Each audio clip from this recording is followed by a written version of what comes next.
Hi partner, golden point 1, that is new partners right. Admission of பார்ட்னரில் வரும்போது இப்போ நம்ம ஏற்கனவே சொன்ன மாதிரி ஏபி 2 பார்ட்னர் இருக்காங்க, சிங்கிற ஒருத்தரை புதுசாக சேர்க்குறாங்க. That is admission of partner. எதுக்கு சார் அவரை சேர்க்கணும்? That may be finance.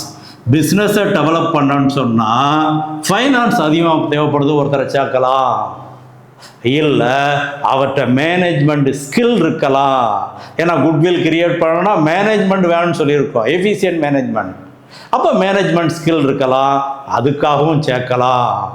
அப்படி சேர்க்கணும்னா ஆல்ரெடி எத்தனை பார்ட்னர் இருக்காங்களோ எல்லாமே ஒரு மனதாக சம்மதிக்கணும். Consent of the all partners. இன்னும் சொல்ல போகிறதா இருந்தால் அக்ரிமெண்ட்டில் ஏதாவது சொல்லியிருந்தாங்கன்னா அந்த பாயிண்ட்ஸ் படி நமக்கு கொண்டு போகணும். Right, okay. எல்லா விதத்துலேயும் எல்லாரும் கன்சல்ட் பண்ணி ஒரு பார்ட்னரை சேர்க்குறோம். அப்போ அந்த பார்ட்னருக்கு, நியூ பார்ட்னருக்கு என்ன ரைட்ஸ் இருக்குது? இது சிம்பிள், ஒன்றும் இல்லை. ஃபியூச்சரில் வரக்கூடிய ப்ராஃபிட்டில் அவருக்கு ஷேர் கொடுக்கணும். தட் இஸ், அதைத்தான் இங்கே ஃபஸ்ட்டாக சொல்கிறோம், right to share future profit. இது ஏற்பட்டது. அப்போ அந்த நேரத்தில் ஓல்டு பார்ட்னருடைய ஷேர் குறையும். இப்போ எக்ஸாம்பிளாக பாரு, ஒரு 5000 ப்ராஃபிட் இருக்குது. 2 பேருமே ஏபி ஆளுக்கு 2500 2500 ஈக்குவலாக பிரிச்சுக்கிட்டு இருக்காங்க.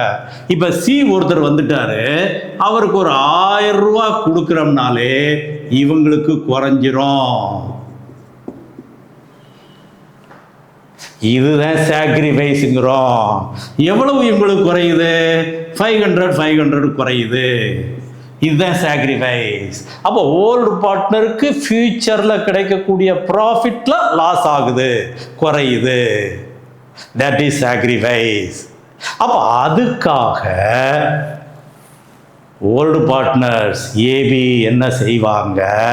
நியூ பார்ட்னர்கிட்ட எக்ஸ்ட்ரா பணம் வாங்குவாங்க. நீ கேபிட்டல் இன்வெஸ்ட் பண்ணுறதை விட எக்ஸ்ட்ரா பணம் கொடுக்கணும். That is premium for goodwill. Premium for goodwill. That is extra cash brought by new partner.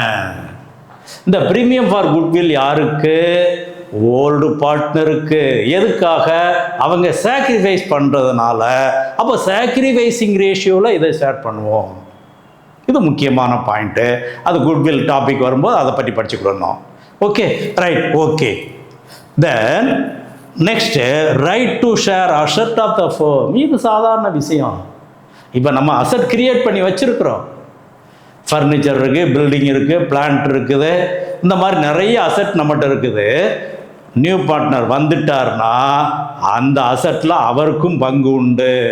அப்போ அதுக்காக ஒரு கால்குலேஷன் போட்டு அவர் கேபிட்டல் கொண்டு வரணும். That is right to share future profit, right to share assets of the firm. அதுக்காக அவர் premium for goodwill கொண்டு வரணும், அடுத்து கேபிட்டல் கொண்டு வரணும். இப்போ நியூ பார்ட்னர் வந்துட்டார்னா நம்மளுடைய பார்ட்னர்ஷிப் சேஞ்ச் ஆயிருச்சு. அது என்ன பார்ட்னர்ஷிப் சேஞ்ச் ஆயிருச்சு? இப்போ ஏற்கனவே நம்ம 2 பேர் மட்டும் இருந்தோம், 2 பேருக்குள்ள ஒரு அக்ரிமெண்ட் இருந்துச்சு.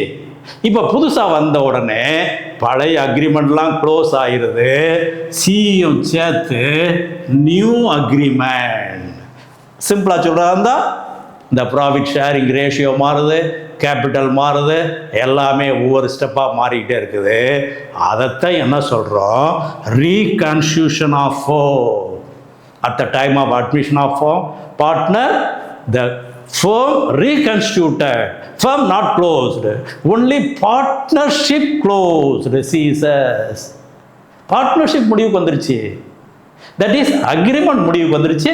New agreement start, new partnership start, but firm is the same. அதே firm 3 பேரும் சேர்ந்து நடத்த போகிறோம். அப்போ இது ரெண்டுக்குள்ள வித்தியாசத்தை கரெக்டாக தெரிஞ்சு வச்சுக்கோ. Okay, come to next point.